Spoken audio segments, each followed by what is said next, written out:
Morning, guys. I thought I would show you the fish again. They are getting bigger. Look at that. They are all swimming around. They are so big. They are almost ready to get put in the pond.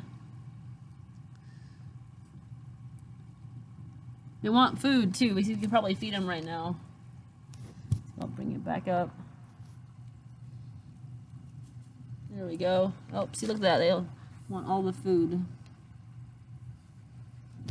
on the top. You can see or not.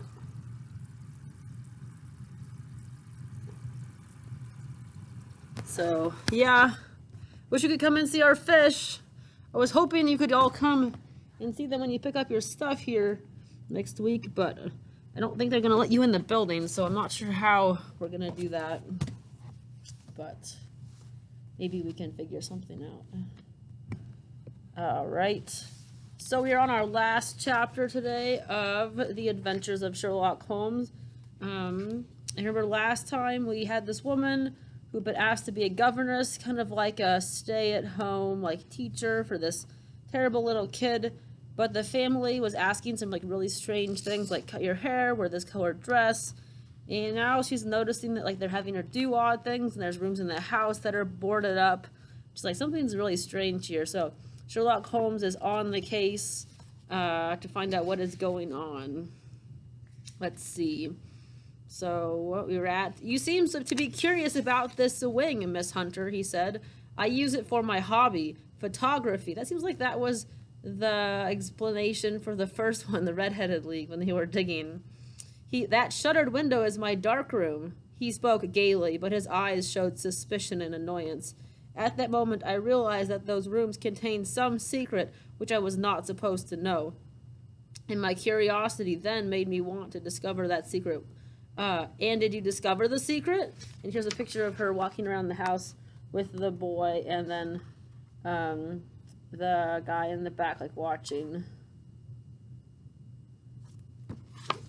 Did you discover the secret? Asked Holmes. No, Mr. Holmes, and because I fear there is something evil going on there, I came to you. Evil, cried Dr. Watson. What so? At first, it was only my woman's instinct, but then, yesterday, my fears became very real. Besides Mr. Rucastle, I have been seeing both Toller and his wife going in and out of those deserted rooms. Once I saw Toller carrying a large black cloth bag into the room with him. Toller drinks a great deal, and last night he was very drunk. When I came upstairs, I saw that the key had been left in the door, no doubt by Toller. Mr. and Mrs. Rucastle and the Tollers were all downstairs, so I had the perfect opportunity to sneak in. I turned the key quietly in the lock and slipped inside. I found myself in a hallway facing 3 doors in a row. The first and third were open and revealed dusty, empty rooms. The middle door was closed and barred, with an iron bar padlocked to a ring in the wall. This door led to the room with the shuttered window, yet despite the shutters blocking off the light, a glimmer shone beneath the floor, probably from a skylight, I thought. As I stood in the hall, gazing at the sinister door, I suddenly heard footsteps from inside the room. Oh, no! Terror seized me, Mr. Holmes, and I turned and ran straight into the arms of Mr. Rucastle, standing in the doorway. So it was you, he said, smiling. Oh, Mr. Rucastle, I am so frightened, I gasped. What frightened you, he asked, smiling, but his voice was so soothing that I immediately was on guard. I was foolish to go into that wing, sir, but the eerie stillness in there frightened me so badly that I ran out. Only that, he asked. Now do you see why I locked the door, my dear young lady? It is to keep out people who have no business there. He was still smiling as he went on. Well, now that you know you will never cross that threshold again, and in an instant his smile turned to the glare of a demon as he said, For if you do, I'll throw you to the mastiff. Oh, geez. Good heavens, cried Watson. I was so terrified, continued Miss Hunter, that I don't know what I did. I must have rushed by him to my room, for the next thing I remember I was lying on my bed trembling all over, and then I thought of you, Mr. Holmes, of course. I might have run away, but my curiosity was almost as strong as my fears. So I went down to the telegraph office, which is less than half a mile from the house, and sent you the wire. I had no difficulty getting the time off to come to Winchester this morning, but I must be back by 3, for Mr. and Mrs. Rucastle are going out for the afternoon and evening, and I must look after Edward. Now, Mr. Holmes, can you tell me what all this means, and what should I do? Sherlock Holmes rose and paced up and down the room, one hand in his pocket and a serious look on his face. Suddenly he stopped his face and faced Violet Hunter. "Is Toller still drunk?" he asked. "Yes, I heard his wife tell Mrs. Rucastle that she couldn't do anything with him." "Good," cried Holmes. "And the Rucastles will be out tonight?" "Yes." "And is there a cellar with a good sturdy lock?" "Yes, the wine cellar." "Fine, fine. Now, Miss Hunter, I ask that one more thing of you, and I ask it only because you are a brave and sensible woman." Uh-oh, what's he gonna ask her? "Anything, Mr. Holmes." "Watson and I shall be at the Copper Beeches by 7 o'clock tonight, with the Rucastles out and Toller drunk. That leaves only Mrs. Toller to worry about. Can you send her down into the cellar on an errand and then lock her in?" Oh my gosh. Once she's down there, here's a picture of Holmes like thinking, and there's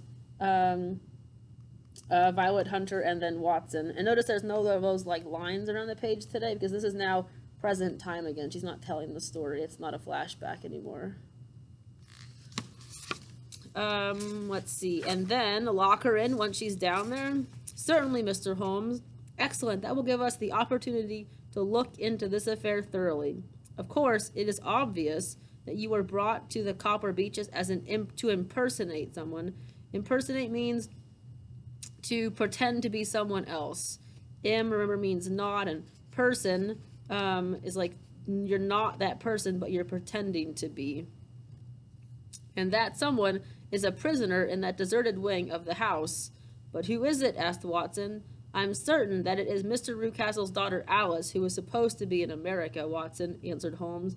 "I am certain that Miss Hunter was chosen for the job because of her strong resemblance to Alice Rucastle. Only the hair length was different.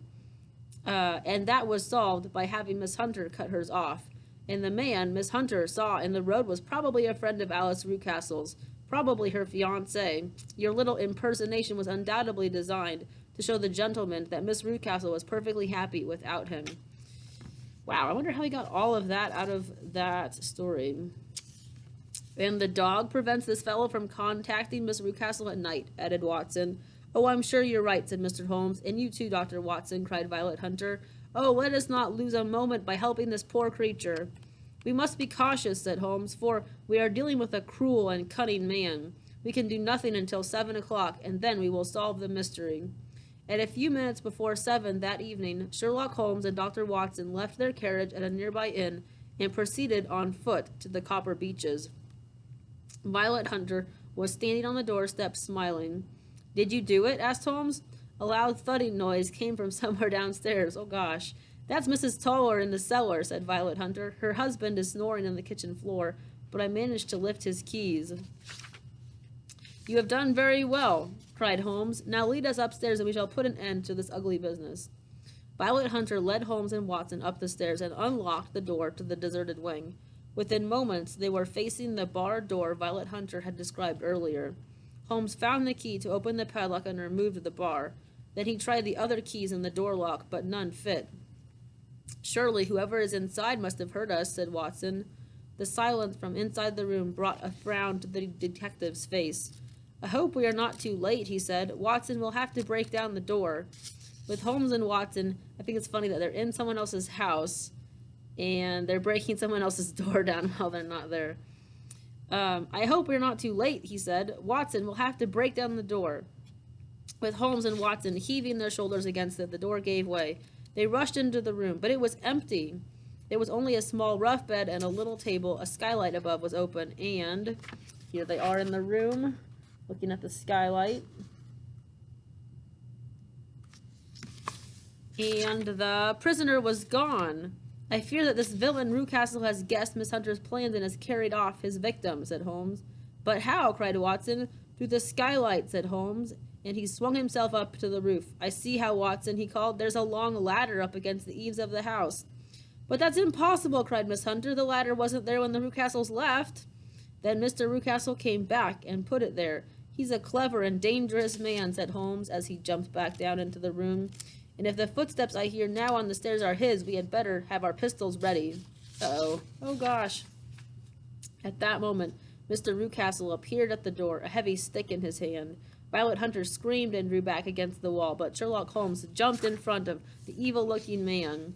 You villain! Cried Holmes. What have you done with your daughter? Where is she? Mr. Rucastle's bulging eyes surveyed the room and then stopped at the skylight. I'd better ask you that, he shrieked. Spies! Thieves! I've caught you, but you shall not escape. To be honest, it does look pretty bad for Holmes and Sherlock. Why are they there? And he turned and fled down the stairs. He's gone for the dog, screamed Violet Hunter. Holmes, Watson, and Violet Hunter rushed down the stairs. Just as they reached the hall, they heard a horrible baying of the hound, followed by a scream of agony. At that moment, an elderly man with a red, puffy face and shaking knees staggered into the hall from the kitchen. It was Toller. My gosh, he cried. Someone let the dog loose, and he hasn't been fed in 2 days. Quick, quick, or it'll be too late.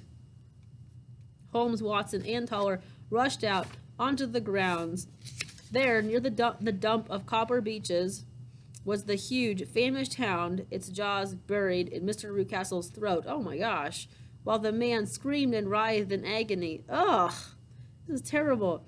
Watson aimed quickly and shot. The huge dog fell dead. Holmes and Toller carried Mr. Rucastle, living but badly mangled, into the house and laid him on the sofa.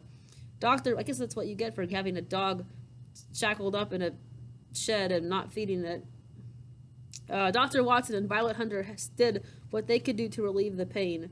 As the four stood around the sofa, a tall, thin woman entered the room.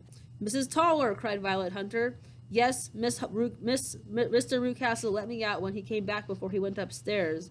Ah, miss, it is a pity you didn't tell me what you were planning, for I could have saved you the trouble. Ah, cried Holmes, then you know everything about this affair, Mrs. Toller? Yes, sir, I do, and I am ready to tell you what I know, said the housekeeper. Then please sit down and let us hear it, for there are some points that still puzzle me. Please remember, sir, began Mrs. Toller, that if any police or court business is involved, I told you everything. Truly, I would have done it sooner if I hadn't been locked in the cellar. I'm your friend, just as I was Miss Alice's.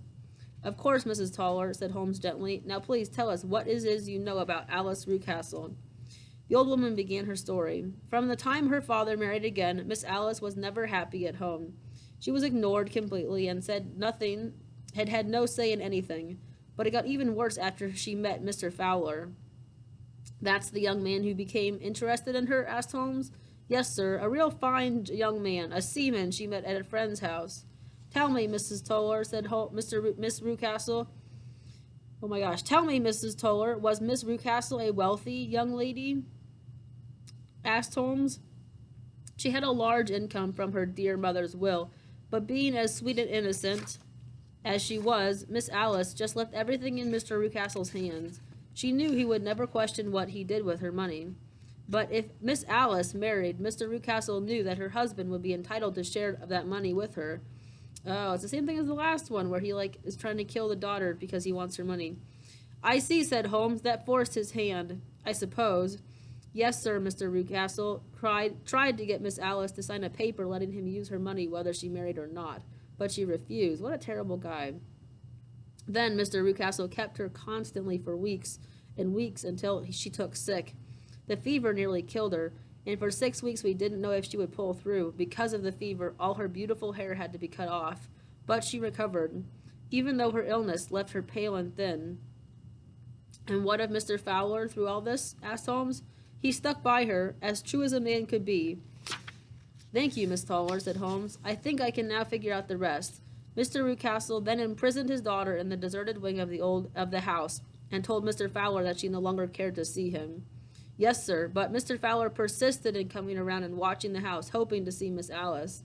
So Mr. Rucastle brought Miss Hunter down from London to impersonate Alice, and tried to persuade Mr. Fowler that she was no longer interested in him. That was it, sir. And I presume, Mrs. Toller, continued Holmes, that Mr. Fowler managed to intercept you on your way to the market, perhaps, and persuade you with pleas or maybe money to help him? Mr. Fowler was very kind and generous gentleman, said Mrs. Toller with a smile, and he sent you over a good supply of whiskey for your husband to get him drunk, while you made certain that a ladder was ready for him as soon as the Rucastles left the house. That's just the way it happened, sir. Thank you, Mrs. Toller. You have certainly cleared up everything that was puzzling us. And now I hear voices in the hall. It's probably your husband with Mrs. Rucastle and the doctor. So, Watson, I think we'd best escort Miss Hunter back to Winchester to get out of here ourselves, or the Rucastles will feel that we have no business being here. Yeah. Right, Holmes, said Dr. Watson, because technically they're not police. They're just like private detectives. But may I congratulate you again on a brilliant solution. You had guessed everything even before Mrs. Toller explained it. Simple observation and deduction, my dear Watson, said Holmes, smiling. Some weeks later, while Holmes and Watson were seated before the fire at 221B Baker Street, a good doctor brought up the case one last time. Or the good doctor. Holmes, he said, have you had any further news about the Copper Beeches? Yes, Watson. I learned that Mr. Rucastle survived the attack by the Hound, but he is a defeated man, kept alive only by the care of his devoted wife and loyal servants. And what of his daughter? Miss Alice Rucastle and Mr. Fowler were married in Southampton the day after they ran away from the Copper Beeches. They are now living on the island of Mauritius, a British colony in the Indian Ocean. The young man holds a government job there. And Miss Violet Hunter? Her letter says she has found a fine position as the head of a private school in Walsall and is quite happy with it. Then all is well, Holmes, said Watson with a contented sigh. No, Watson, said Holmes glumly, not quite. Nothing will be quite well until there is another mystery to challenge the talents of the great Sherlock Holmes. And that's him reading the letter. That was kind of an odd story. I hadn't read that one before. Or I think maybe I had, but I just forgotten about it. Anyways, there are lots of Sherlock Holmes stories. There are not just 3. There are tons of them. So if you want to read more Sherlock Holmes, because they are very good. They're well written, and I usually never know what on earth is going on until the end. You can find them. This is called a illustrated classic, meaning that it's been abridged for children and it has lots of pictures in it.